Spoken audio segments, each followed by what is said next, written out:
Alors le problème, c'est que Jean Castex, il a pas joué le jeu.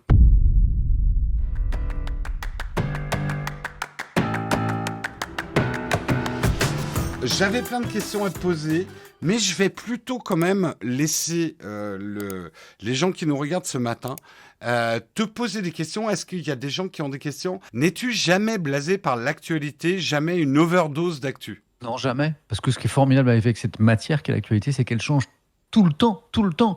Tous les matins, je découvre la presse et tous les matins, j'ai des surprises. Je découvre des histoires, parfois des histoires positives, des histoires d'hommes et de femmes qui font des choses géniales pour faire avancer l'humanité, parfois des crises, des catastrophes, des drames.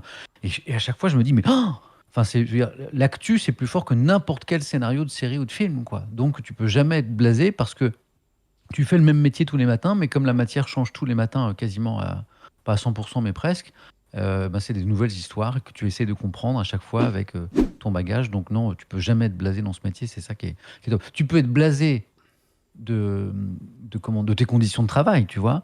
Tout à l'heure, tu parlais de burn-out.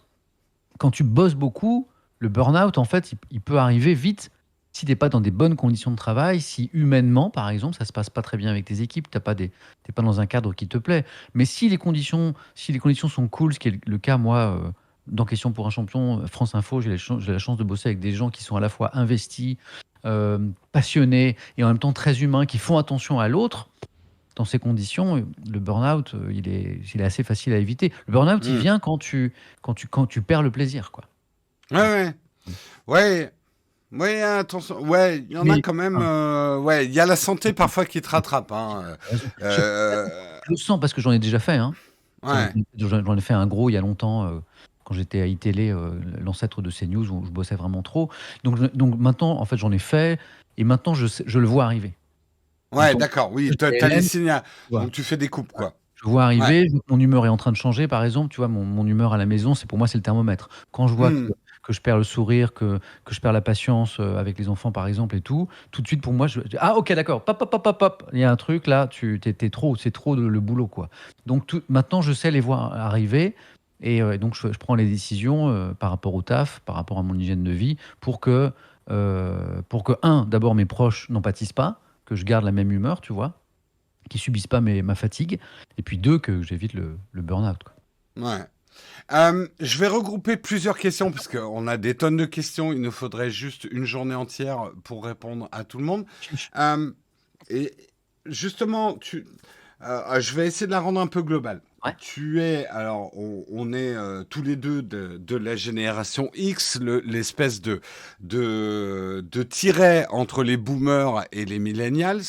On est entre deux. On est la génération qu'on cite jamais. Ça, c'est une chose. Et toi, tu as un pied important et tu as fait une grosse partie pour l'instant de ta carrière dans ce qu'on appelle aujourd'hui les médias traditionnels. Tu, tu arrives sur Twitch et tu cartonnes sur Twitch. Et je t'ai entendu dans une interview dire que tu étais un trait justement d'union assez intéressant avec les décideurs des médias traditionnels pour leur faire découvrir, tu es un espèce de pionnier scout pour les gens des médias traditionnels. Certains vont même dire que tu es l'envahisseur aussi. Ah Hein. ouais. On peut parler des problèmes que tu as eu en ayant des invités politiques sur Twitch. Euh, Est-ce que c'est le rôle que tu as envie d'avoir, d'être comme ça, expliquer un petit peu les nouveaux médias aux anciens médias, essayer de voir s'il peut y avoir des projets cross? Parce que pour l'instant, et je terminerai, ma question est très longue, mais pour l'instant, il y a très peu d'exemples de réussite, de passage entre les médias traditionnels et les nouveaux médias. Pour moi, je vais être catégorique, à part Monsieur Poulpe et toi, personne n'a réussi à être entre les deux, crédible sur les deux, en fait. Comment tu vois les choses, toi, et au niveau de tes projets? Alors moi, Twitch, c'est une aventure individuelle. Ce que j'ai trouvé formidable dans Twitch, outre l'interactivité que ça permet, cet échange avec les gens, moi j'adore discuter avec les gens, c'est aussi la liberté. C'est-à-dire que sur Twitch, je fais ce que je veux. Je suis le directeur de ma chaîne, le directeur de la rédaction, le présentateur et le technicien. Et c'est ça qui est Ouais, sauf fascinant. que tu peux pas montrer des fesses. Sauf que je peux pas montrer des fesses. Mais je suis très naïf, Faire mais évoluer, ouais. j'espère faire évoluer la modération de Twitch pour leur faire comprendre que leur modération, elle manque un peu de finesse. D'ailleurs, j'ai un Oui. projet bientôt qui arrive où il va falloir qu'ils fassent preuve d'intelligence et de finesse, mais je leur en parlerai avant cette fois. Mais D'accord. Ça sera la fesse Étienne, on peut l'annoncer ce non, matin. mais c'est un truc génial où il y a un moment, on pourra avoir tu vois, peut-être un moment, je veux pas en dire plus parce que c'est un joli projet qui va arriver en Ah, février. cool. Mais qui est vraiment sympa. Mais tu vois, c'est vraiment la liberté. Donc c'est vraiment une aventure individuelle. C'est un plaisir, c'est vraiment un kiff très fort. Et moi, je veux pas être celui qui va expliquer tous mes confrères des médias traditionnels comment venir sur Twitch. Un, parce que je vais manquer de temps. Hmm. Deux, c'est à chacun de s'approprier la plateforme, de la regarder. Moi, avant d'y arriver, je l'ai regardé pendant presque un an. Ah ouais, ouais, t'as compris les codes du truc, hein. Ouais. Oui, et c'est aussi pour ça que ça a peut-être un peu marché au début, c'est que bah, moi j'ai regardé les autres, quoi. Et puis au début, je les regardais sans aucune arrière-pensée. C'est-à-dire que Voilà. Et projet t'as respecté les codes. On a oui, déjà eu ce débat. Quand BFM TV arrive sur Twitch en faisant de la télé sur Twitch, ils se ramassent. C'est normal, ils respectent pas les codes de la plateforme. ils n'ont pas regardé.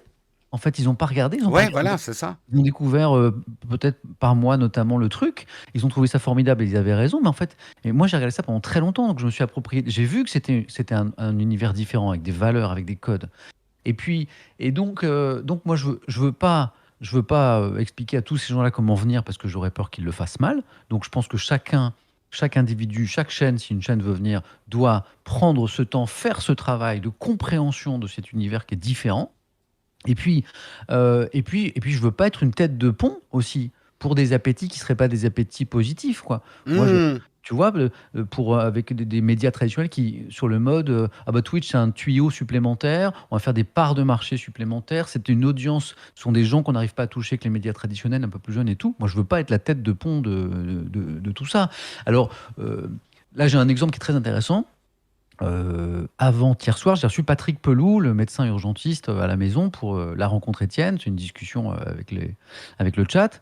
Et Patrick, qui est un pote depuis 25 ans, a été fasciné par ce qu'il a découvert. Il a Ouais. un coup de cœur pour Twitch. C'est quelqu'un qui aime les gens, qui adore discuter, qui est très curieux. Donc pour moi, il est super compatible. Un vrai coup de cœur, à tel Je point que pense, le je soir, pense qu'il y a un truc qui nous plaît beaucoup, ouais, nous, la génération X. Je sais pas si tu vas être d'accord avec moi, mais ça me rappelle une certaine ambiance de la radio libre quand elle était encore libre. Il y a ce côté libre antenne oui. qui va pas durer longtemps. On n'est pas naïf. Les choses vont se réguler, ça se professionnalise, mais il y a encore pour l'instant sur Twitch un côté très libre antenne. Ouais. Et ça, Patrick me l'a dit, c'est exactement ça.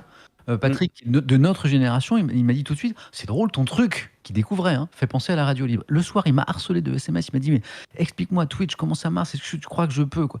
Le lendemain matin, j'étais en stream à Rue de Presse, et les gens dans le chat me disent, ah, il y a Patrick qui est là, qui était là, était connecté, Oui, et j'ai les gens vu. m'ont dit, il y a Patrick qui a créé sa chaîne. Ouais, ouais, Il avait créé sa chaîne. Il avait ouais. créé sa chaîne. Donc je l'ai mis en contact, j'ai mis en contact avec un pote, streamer, parce que Patrick, eh ben, il trouve ça fascinant et il veut venir.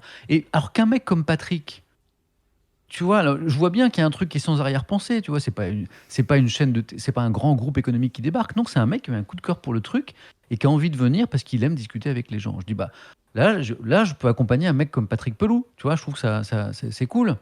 Je le trouve Mm. compatible avec la plateforme. Et je veux pas être la tête de pont pour autre chose parce que c'est un bel univers, Twitch, et il faut pas l'abîmer.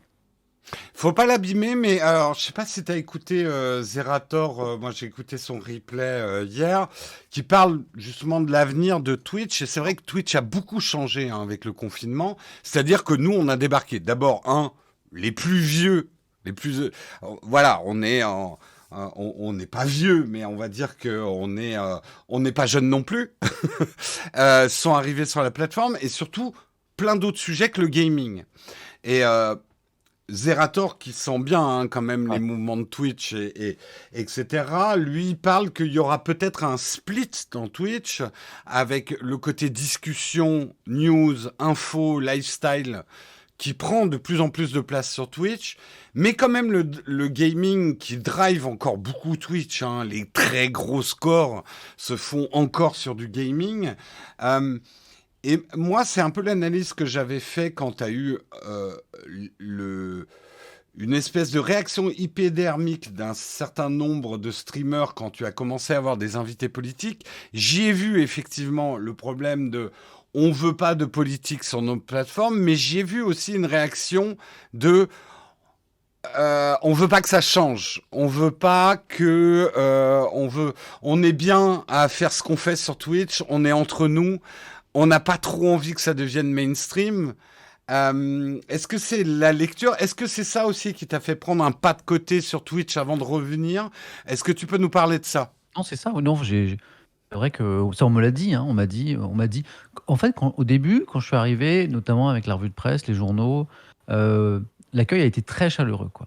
J'ai pas eu de défiance, j'ai pas eu de mots durs, quoi. Et puis c'est vrai que l'invitation des politiques a été un tournant. Moi, j'ai fait ça très naïvement. C'était pas du tout pensé. J'arrivais pas sur Twitch pour inviter des politiques. Et puis j'ai été contacté par l'entourage de François Hollande, qui regardait ça avec beaucoup d'intérêt et qui m'a contacté en me disant: est-ce que vous pensez que ça pourrait être une bonne idée? Et alors, un journaliste comme moi, à qui on propose de recevoir un ancien président de la République dans sa petite chambre là, pour Ah oui, discuter oui. avec les gens, je me dis, t'es obligé de dire oui. Notamment parce que tu te dis, parce que moi je suis très inquiet du fossé grandissant entre les politiques et les citoyens. J'essaie de le comprendre. Je pense que les responsabilités sont partagées. Et puis, c'est très inquiétant parce que plus le fossé se creuse et plus ça annonce des lendemains voilà, qui font un peu flipper. Et donc, je me dis, comment on peut travailler Hmm. à ce que les Français se réintéressent à la politique et que les politiques se réintéressent aux Français aussi. Et je me dis, Ouais, ouais, non, mais c'est vrai.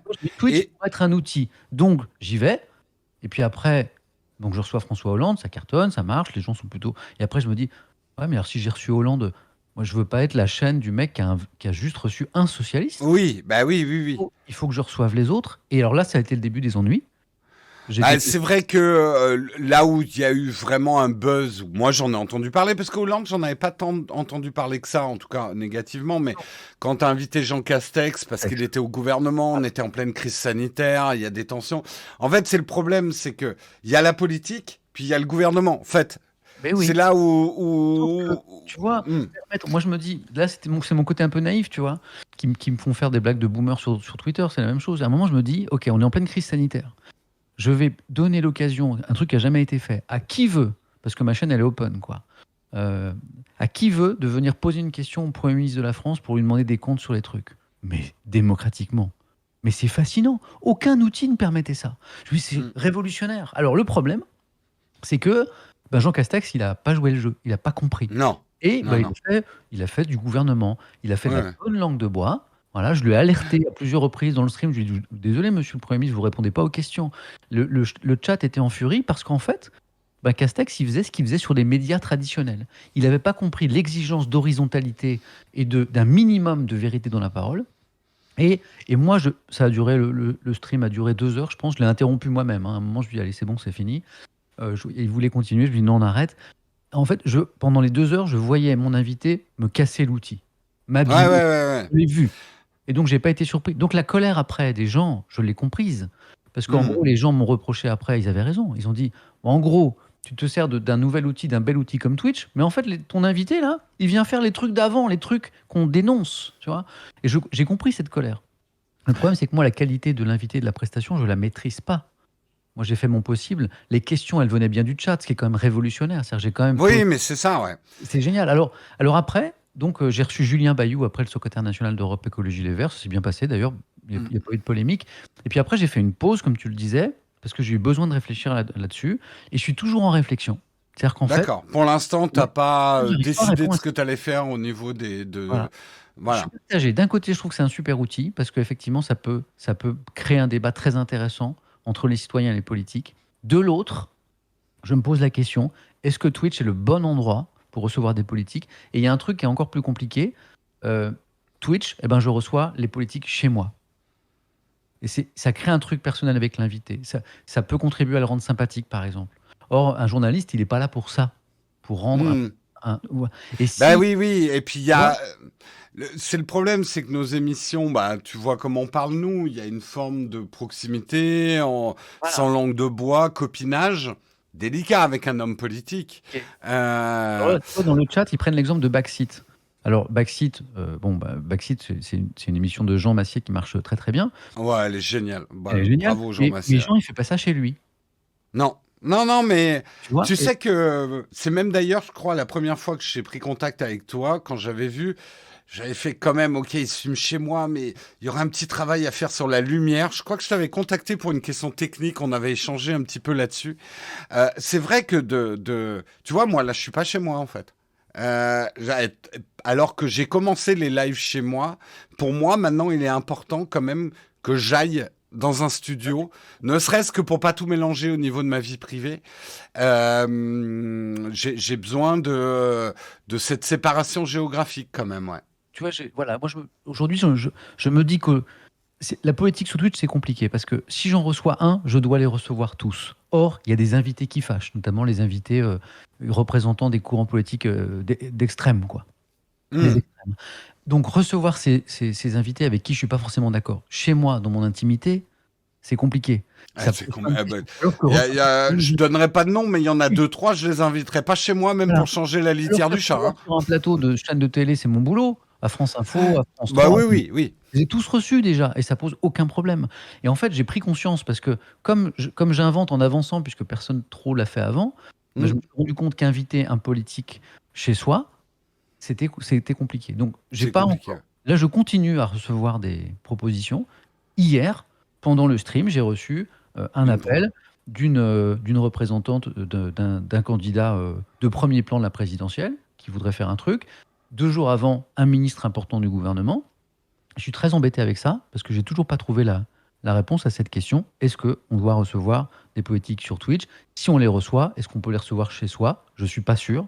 Est-ce qu'il faut le Ouais, non, faire mais dans sa famille? je Voilà. suis assez d'accord avec ton analyse.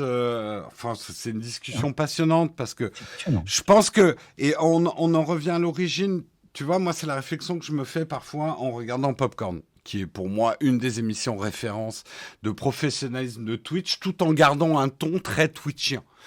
C'est pas évident de trouver l'équilibre entre on garde le ton et ça Domingo chapeau à lui parce qu'il a vraiment réussi à la fois avoir une émission qui fait très pro qui pourrait tout à fait passer en tout cas sur une télé régionale machin qui garde une fraîcheur et un ton qui est propre à Twitch.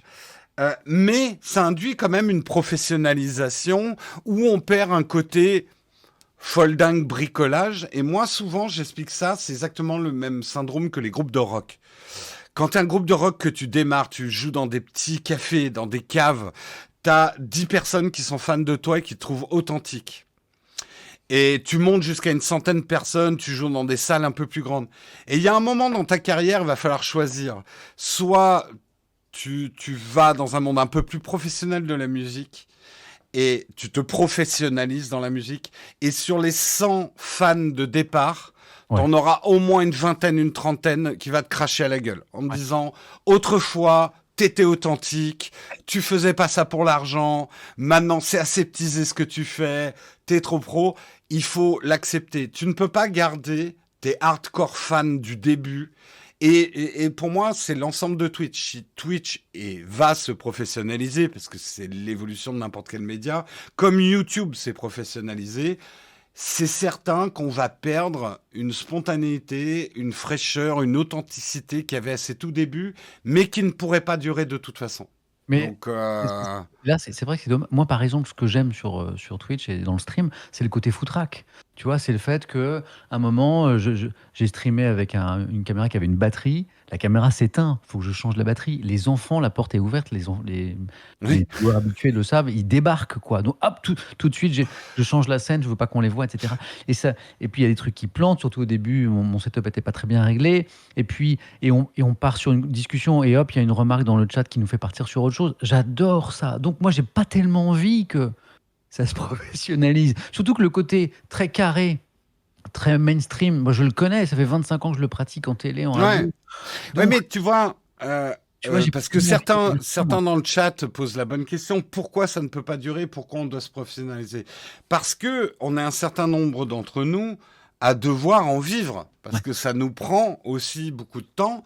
Et si tu veux en vivre, bah, actuellement, le business model, c'est quand même vachement la publicité ou les sponsors. Alors oui, il y a les subs, mais C'est pas le vrai business du créateur de contenu, c'est quand même les sponsors. C'est là où il y a effectivement de quoi non seulement te payer, mais aussi construire une équipe, payer une équipe, faire une petite chaîne de télé régionale à notre stade, quoi, où on en est. Donc, c'est là où tu es obligé de te professionnaliser parce que aucun sponsor ne va vouloir être dans une émission où il y a un câble qui tombe du plafond, où c'est trop trash dans le langage, ou ce genre de choses. Et on en revient justement à l'autodiscipline et l'automodération des créateurs de contenu qui se professionnalisent pour attirer des sponsors, quoi. Alors, ce Euh, professionnalisme, tu crois pas qu'on va perdre de la fraîcheur, de la folie, du sourire, du rire? Tu crois pas que c'est le risque? Bah, si, mais je crois que c'est inévitable. Hein. Après, il y aura un autre média libre qui va se construire après Twitch. Tu sais, c'est des cycles. On parlait de la radio libre. C'est ce que tu disais sur la Euh, radio libre. Voilà, la radio libre, il y a eu, allez quoi, une fenêtre de 2 3 ans Mm. où on entendait des choses, mais même C'est génial. c'était incroyablement libre. Il y a Mais ouais. la grosse boule. Enfin bon, il y a des émissions mythiques que les moins de 20 ans, je dirais même les moins de 30, les moins de 40 ne peuvent pas connaître. Euh, mais c'est pas resté longtemps la radio libre. N'oublions pas que des groupes comme Énergie et Skyrock et tout ça, au début, étaient des radios libres. Et maintenant, c'est devenu des gros monsieur. Enfin, je caricature un peu, mais c'est des gros groupes médias. Euh, donc, pour moi, c'est un cycle inévitable des médias. Et qui est normal et qui quelque part est sain aussi parce que c'est important que des gens vivent et que surtout des emplois soient créés par notre activité. Moi, c'est mon cheval de bataille sur ces nouveaux médias. Je suis là pour créer des emplois. Je D'accord. pense que on est indépendant du futur de l'audiovisuel, que on est là pour faire travailler des caméramans, des techniciens, des présentateurs, des chroniqueurs, certes de manière différente, mais ça fait partie de notre fonction que de créer une activité en France audiovisuelle autour de nos médias et de faire circuler en fait l'argent. Et j'ai envie de dire, et ça, tes patrons, je vais pas leur plaire, mais nous, notre job aujourd'hui, c'est d'aller piquer l'argent qui est actuellement à la télé, à la radio, dans la pub, et de le ramener ici pour pouvoir embaucher des gens qui travaillaient avant à la télé, à la radio. Je pense que c'est notre rôle. Et en faisant ce truc qui est cool et qui est positif de créer des emplois, est-ce qu'on va quand même réussir à ce que notre offre soit différente des anciens médias, des médias mainstream? C'est ça le défi, C'est ça qui est. à Alors, mon avis. je pense qu'on sera toujours différent. La radio libre a quand même adopté un ton et a changé les lignes de la radio d'une certaine façon. Après, moi, je trouve qu'on est dans une période hyper intéressante et toi, tu es une personne très intéressante parce que je pense qu'aujourd'hui, les créateurs de contenu, après avoir énormément innové, et c'est dingue le nombre d'émissions qu'ils créent et les nouvelles méthodes de divertissement, tu parlais justement hier de Little Big Well et de Zerator avec leur karaoké et que c'était hyper divertissant. Ouais. C'est génial et il y a une fraîcheur incroyable. Mais je pense qu'aujourd'hui, on a à apprendre aussi une certaine rigueur qui viennent des anciens médias, une certaine manière de fonctionner, une professionnalisation aussi dans notre rapport, par exemple, aux sponsors. C'est là où aujourd'hui c'est touchy, hein, le rapport entre les OP, les influenceurs, les créateurs de contenu. Dans les médias traditionnels, c'est un problème qui a été résolu dans les années 50. On a séparé par des régies publicitaires les journalistes Oui. des sponsors, en tout cas d'une proximité trop immédiate et Là, trop dangereuse. Ouais. alors qu'il y a pas cette séparation. Mm. Moi, j'ai Donc, ce problème-là ouais. parce que, en tant que salarié de France Télévisions et de l'audiovisuel public, mes subs sont ouverts hein, depuis 4 mois, 4-5 mois, mais je m'interdis de faire des OP et Mhm. d'avoir des sponsors parce que mon image et ma force de travail, elle appartient d'abord à France Télévisions par contrat. Ouais. Et en fait, je ne peux pas accepter de sponsors et je ne peux pas accepter d'opérations spéciales. C'est pour ça que cette réflexion, de toute façon, et notamment de professionnalisation de ma chaîne Twitch, je me la pose pas parce que de toute façon, je suis limité Par contrat, tu peux pas, ouais. par mon statut. Mm. Tu parlais de Zerator. Est-ce que tu sais ce que Zera, qui est quelqu'un de très important dans l'univers de Twitch, qu'est-ce qu'il pense de tout ça, lui? Est-ce que c'est ce mouvement que tu es en train de dessiner, il trouve que c'est positif, que c'est inévitable, que c'est dommage? Qu'est-ce qu'il en pense? Tu sais ou pas? Bah, il Et, va falloir que je l'invite, hein.